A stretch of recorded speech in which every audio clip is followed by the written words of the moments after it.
I've been dreaming about taking over a space like this ever since I was a teenager.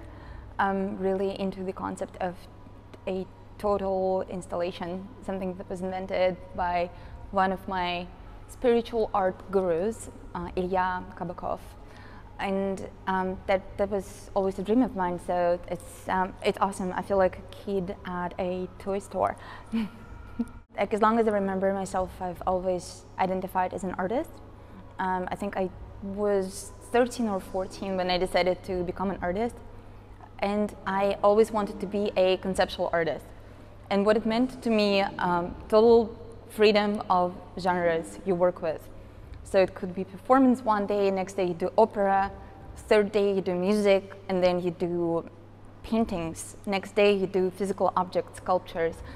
And the idea is the essence, and then you pick the vehicle that can work better in the context. And the first time I started work with physical objects was not that long time ago. It started with Putin's ashes performance. I've collected Putin's ashes from the burnt portrait of Putin and put them in bottles.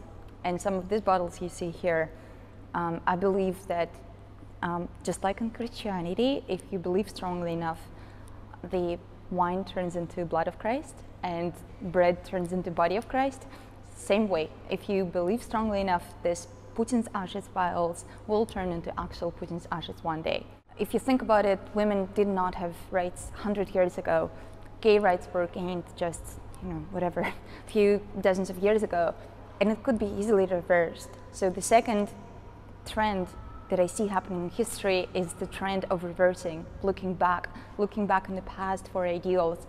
People such as Trump or Putin look back, say, make America great again, or Putin who wants to restore some mythological greatness of the Russian Empire, which is total nonsense to me.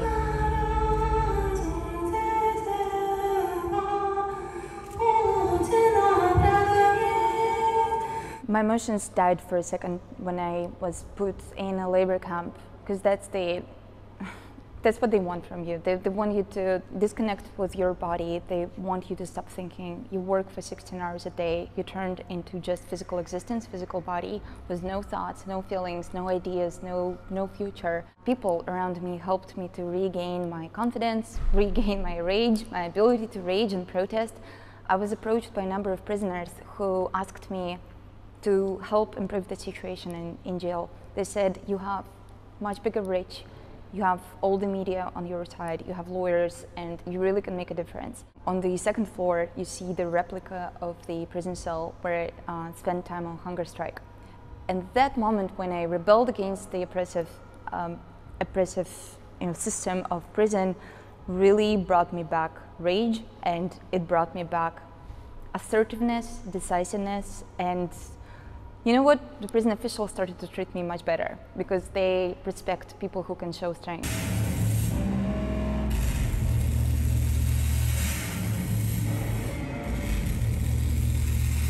It is about showing different range of human experiences and possibilities of development of human spirit.